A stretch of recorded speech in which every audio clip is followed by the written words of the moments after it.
Well, good day. The Chuck Cameron here from Oxford Community TV. This episode of View from the Top, we'll be talking to two folks. Jack Curtis, our township supervisor, and Tim London, who is responsible for building and zoning. Jack will talk to us about some paving projects that are underway on 24 and also in the future on Dunlop Road and some other roads. You'll be interested in that. And also there's some rezoning that's happening, which I think will make possible stores perhaps like an Aldi for our township. So stay tuned for that. Well, good day to you. This is Chuck Cameron back in our Oxford Community Television studio with Jack Curtis. Jack, thanks for taking a few minutes to talk to us. You're welcome, Chuck. It's always a pleasure, my friend. It's always a pleasure to come and give an update, few minutes. You can't always come to my office. You can always come to my office, but if everybody came at once, it'd be a line. It'd be It's tough. pretty good media to go through. Good, excellent. Well, as you know, Jack, we have the program is View from the Top. We like to figure out what folks who are leading our communities have on their minds so that we can pass that on to the folks who live in our communities. You've got a lot on your plate every day, all the time, but you've got a few things that you wanted to talk about here. I wanted to ask you about one thing, though. Sure. You had a meeting last night with the township, Yes. the leadership there, and there's a spot for a commissioner. Somebody resigned. A trustee. Trustee, thank yes. you. And how does all that work? And did you decide on someone new as a trustee? Now, there's all kinds of state laws and statutes that we have to follow on filling the open position. Right. A voted individual got on our board, had to resign, so it created an opening. We have to fill that opening within 45 days. Otherwise, the state will come in and make you have a special election, which is very expensive. So what we're doing is we've public noticed in several areas. Right. We've put it in the leader. We've put it on our social media page and advertised out that there's an opening for a trustee on our board. Right. We have 6 candidates Excellent. that have applied so far with a letter of intent and a resume. It's a demanding job as a trustee. It's just not one meeting a month. We have committees that form and get together and discuss things, makes recommendation to the board. Right. Well, that's sometimes those meetings are held during the day, and if you work all day, it's incompatible. So we look for a candidate who has some free time. We look for candidates that are in the community, involved in the community, know the community, and it's you'd have to be a Oxford resident, but we vet all that out first. Excellent. Good. Yes. Well, we look forward then to you folks. It sounds like your team has the responsibility to pick somebody that they know how hard the job is. So they're going to pick somebody that's able to come up and help them do the job. Some candidates have been on other councils, Troy, Brandon. They've moved to our community. They want to continue to give.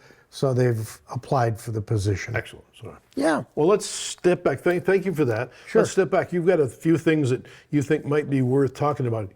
Let's run through your list, because I always like to hear what you have to say. My list is just things that are ongoing in the community. Exactly.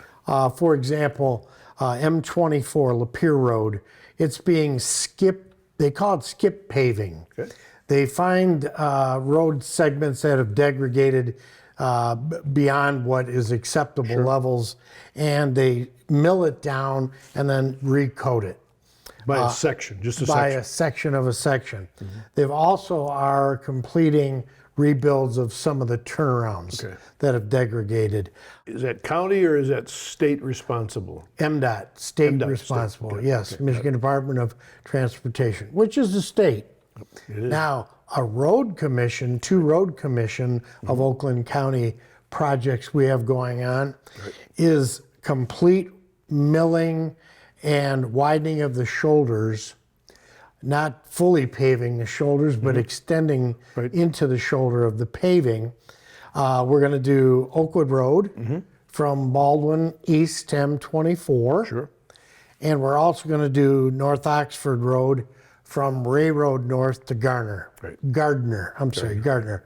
Again, adding to the shoulders, Those are complete. They mill down 2 inches Check. from start to finish, exactly, and then put new pavement down. Got it. Excellent. So that's going to start.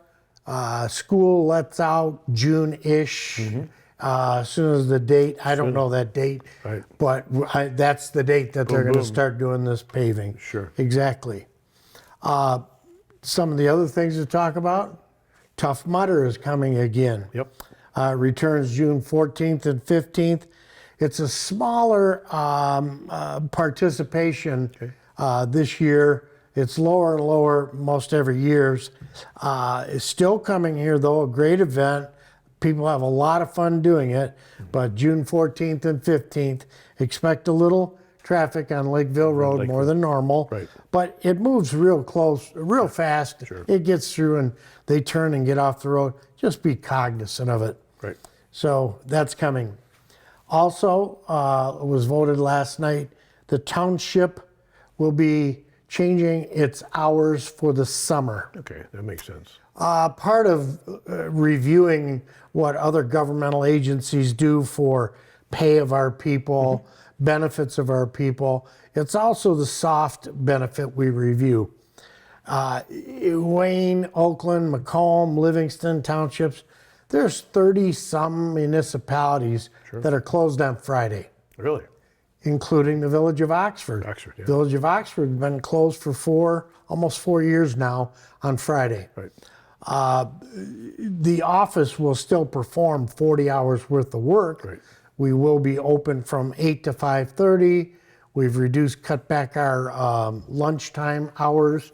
Somebody's always there between 8 and 5:30 to help. So we're going to close that down starting May 30th, the week of Memorial Day. So closed on Fridays. Closed on Friday. And then on September 10th board meeting, we will have an evaluation completed of what effects on the residents this has had. So temporary, and if you can continue it suitably, you will, and if not, you'll go back to whatever. But Exactly. you make a decision There then. will be an evaluation. True.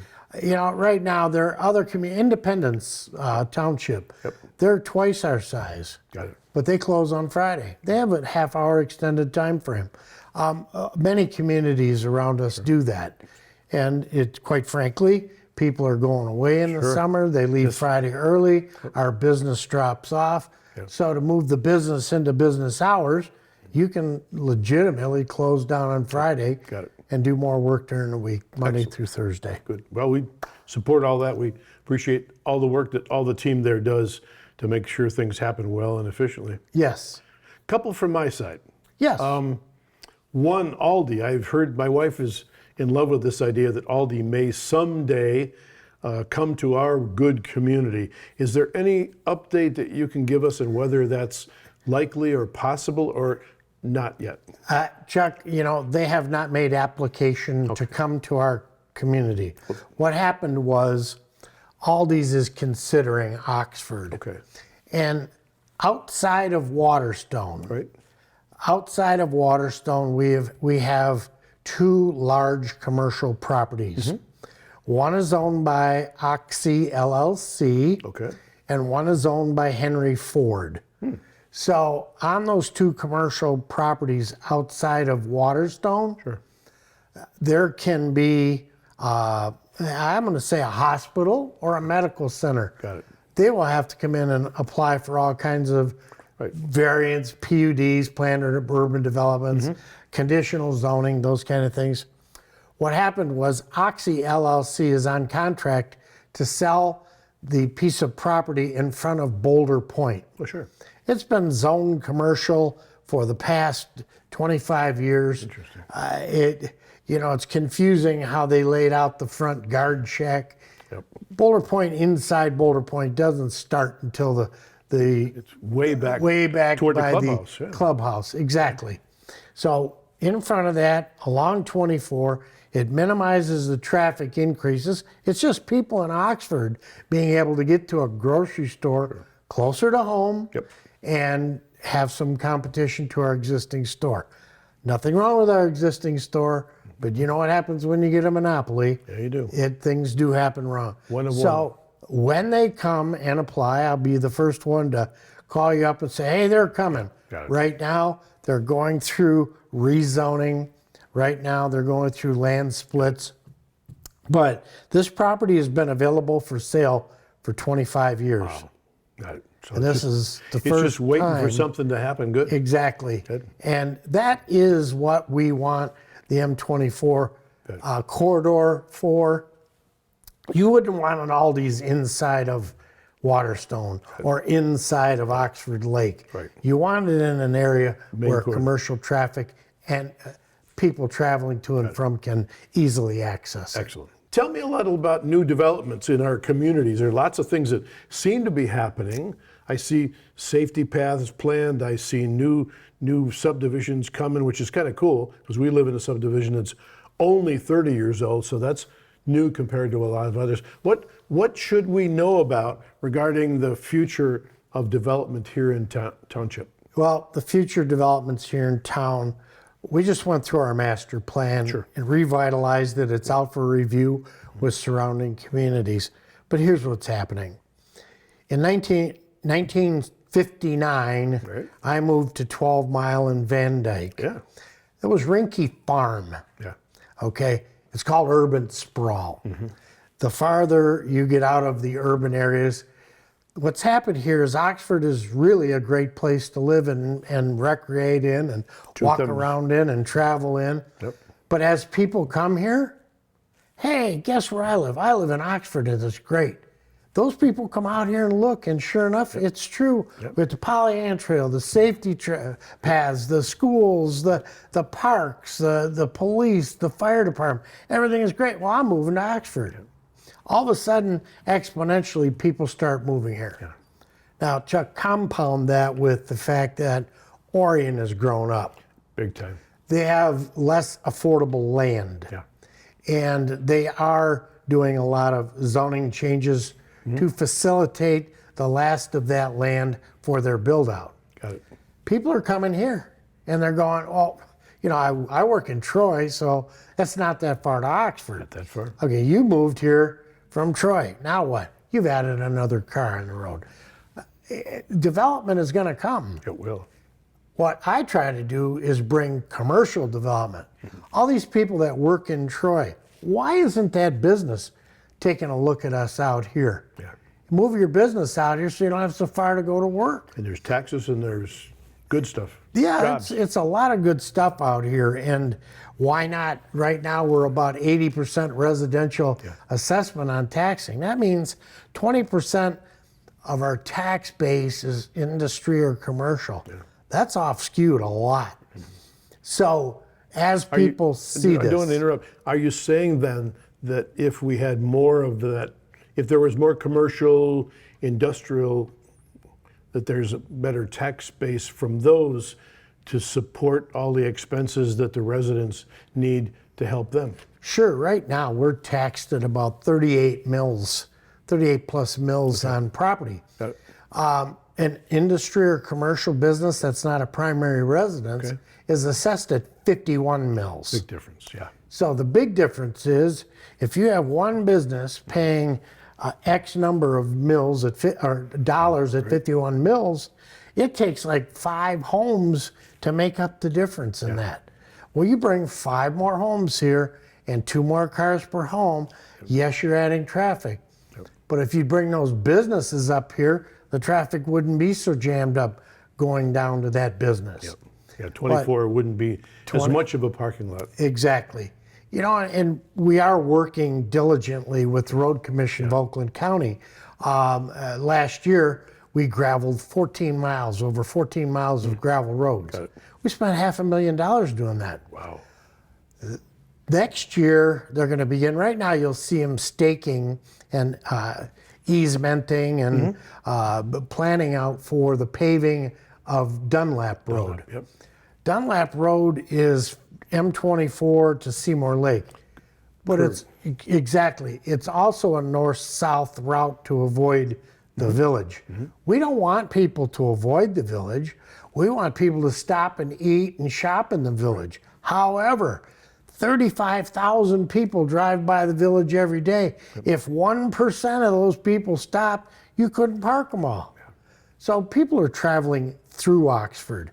The DDA is doing a great job to get our people down there. They are. But you have traffic going up and down 24. We're working with the Road Commission, federal aid dollars, to get some north-south routes through Oxford planned. That's this Dunlop then, to give people a bit of a cutoff. Yes. So they don't have to go down through town if they don't want to. Correct. They're going to go west, they can have an alternative Dunlop. You know, people work in Waterford, Commerce, White Lake, all over to the west.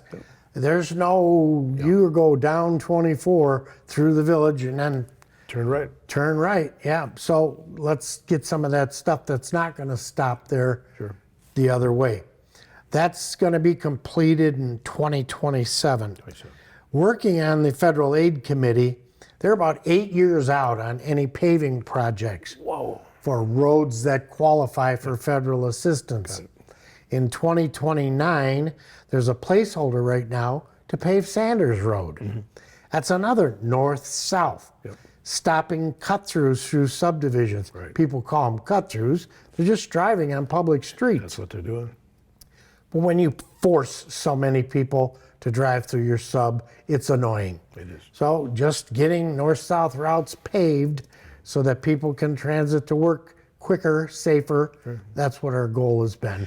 And the safer part, I think about that. I don't have any kids around anymore, or even grandkids locally, but all those grandkids and kids running around the streets, we like that. But if you get a bunch of cars coming through your subdivision, just because it's shorter, trouble could happen, and we surely don't want that. We don't want that, and that's why we're doing what we're doing. Well, You know, you talked about safety paths, even improvements on the Pollyant Trail. Safety paths, we're doing a water main this year. Right now we've got a water main going from Brookdale up to Sanders and south on Sanders. Once that water main's put in, we're going to put the safety path over the top of it. We find these funds through grants. CGR, Communications Grants Manager, gets us a lot of money for that. So we're able to do that.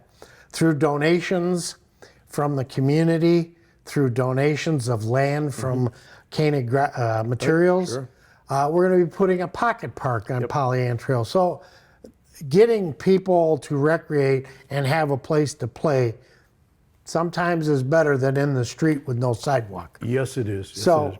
we're doing everything we can with what funds we have. The safety path millage was voted down. So how do you get these money? We beg state, we beg county, we beg federal, we beg for donations. And I call it begging because our people want the paths, they don't want to pay for the paths. I understand it. So you try a different approach. Exactly. Well, we appreciate an instance of time. I could talk about 6 days worth, because what you and your teams have going is so important to us. But for now, I just want to say thank you so much for all the work you guys do. Oh, you're welcome. Thank you for stopping in and giving us a bit of time. You're welcome. And, we appreciate you, my friend. All right, thank you. So for this moment, that's the view from the top. We hope you will have a very good day.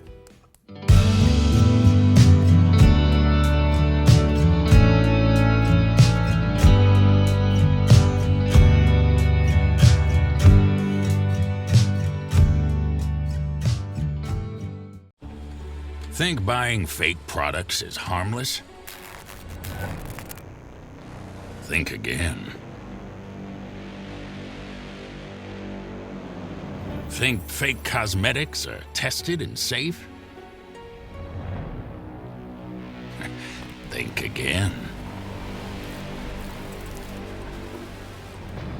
Think that medicine you can buy off social media is high quality? Think again. Counterfeits are made in unsafe conditions, potentially using hazardous and even lethal ingredients that could harm you and others. Each year, billions of dollars worth of counterfeit products are sold in the U.S. I smell big crime. Think about it. If you don't know where the products came from, how could you know where the money goes? You're smart. Buy smart. Go for real.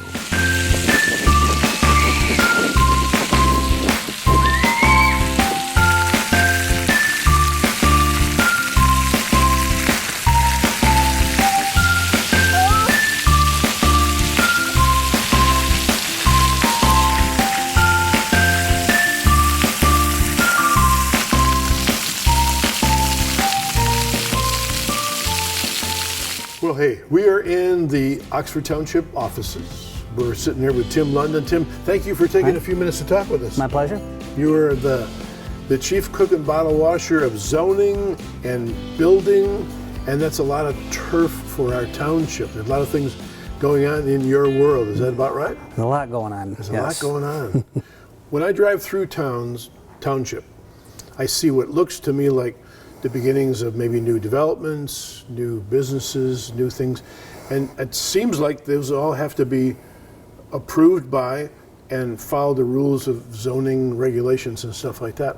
Are there a lot of new developments that are coming, or is it just my imagination? Oh no, we have Tullamore North, which has already been, it's on the north side of Drainer, east of 24. Right? Yeah. They're already got preliminary approval for their development. Okay. And we have the sanctuary there on the south side of Drainer Road. That 85 single-family homes there. On the north side, it's a total of 165 homes at Tullamore. That's what's looking at us right now. We just rezoned a property on Market Street where the developer is proposing to build some more single-family homes on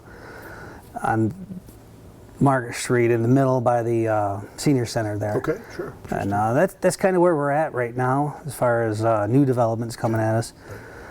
We have some other projects obviously going on, new businesses going on. You know, one thing that since I've been here we started doing was any new businesses that come into the township, they have to get what they call a certificate of occupancy. And so they apply with the building department, and then we go out and make sure the building is, once they get their stuff in ready to open, we go out and make sure it's safe. Okay. You know, we got a lot of old buildings out there, and there's a lot of conditions that don't meet code or safety for the residents to enter the building. So, you know, that's kind of what's going on in the short version within the township. So if I have a new business or I want to redo an old home or something like that, I have part of my thinking and planning has to be to work through you and your offices to make sure that things are what the codes require them to be. Is that correct? Yes, they'll submit drawings to us for a building permit if they're doing an addition, decks, basement finishes, new homes, and we review them, make sure they're built to the minimum standards required by the state of Michigan and the residential code. So is it challenging to figure out what's appropriate and what's not, or have you got a pretty established set of rules that your team just has to follow? Well, the codes from Michigan, the building code and residential code are prescriptive. Okay. Means we have to follow them.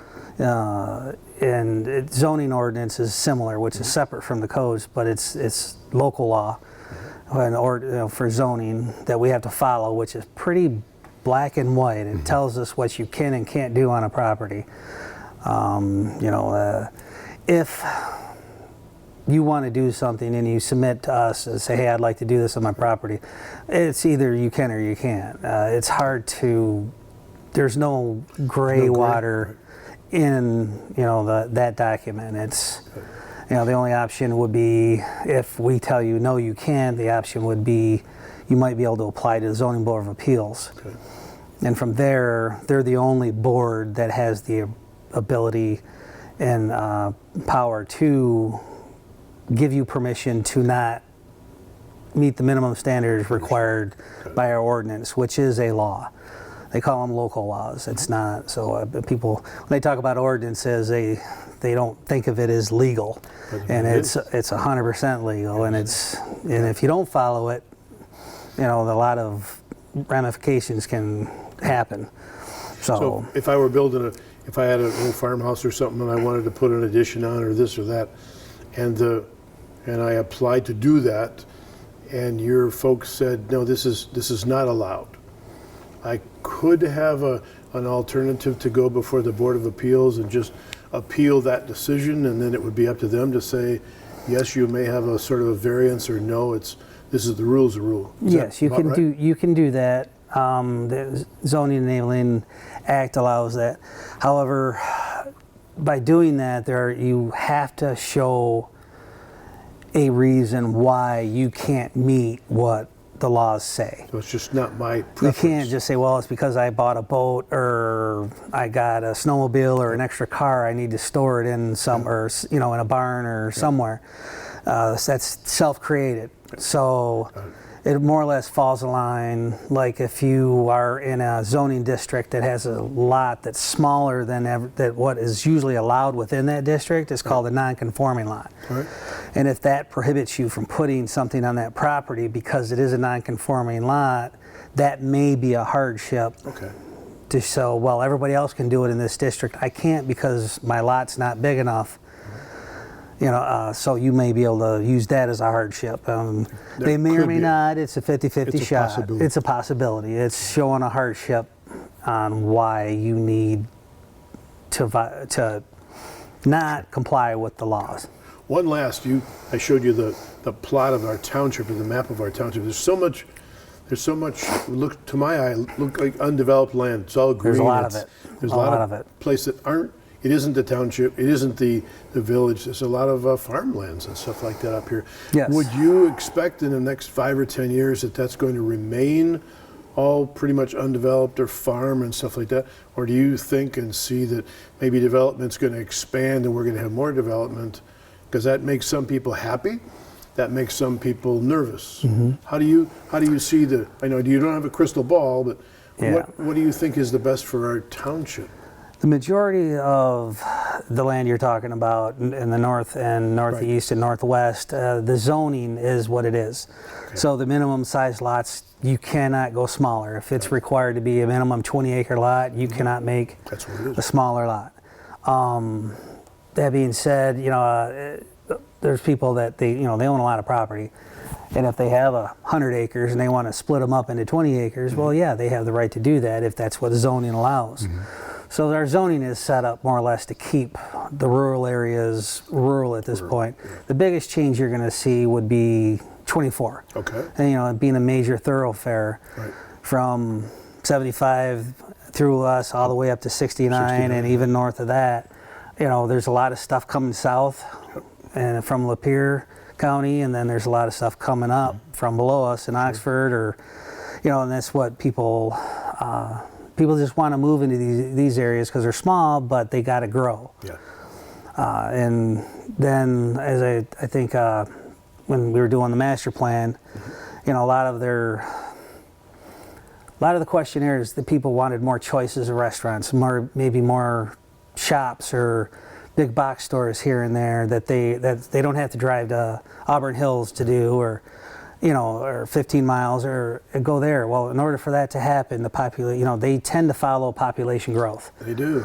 So there's going to be growth. It's just how best we manage it. And right now, I think the way our zoning is set up, it does well as far as managing some of the properties you're referring to. Okay. So is this fair to say we allow development and expansion, but it's not rampant, it's controlled, and it's planned? Mm-hmm. Good. We try to, yes.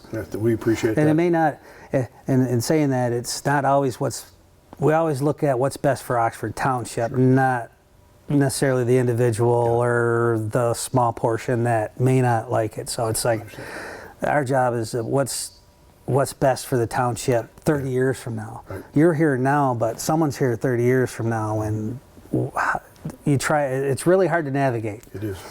I suspect that you can't make everybody happy. No. I've heard that. We try, all but my we life. can't. Yeah, right. Well, Tim, I want to thank you, first of all, for the work that you and your team do. It's unsung, it's quiet, but we appreciate the fact that you guys do it well and you keep a high standard. Thank you. And We'll secondly, try. I want to thank you for your time, so appreciate it. Thank you. You get back to work, my friend. I will do. All right. All right. So for Tim, this is Chuck saying we hope you have a very good day in Oxford Township. Well, we hope you enjoyed this episode of View from the Top. And stay tuned. Next time you'll hear from our police chief, Mike Sowell, Joe Medora, who's head of the operations at the Villages, and also Kimberly Smith of the DDA. So lots going on. We hope you'll stay tuned for View from the Top for Oxford Community Television.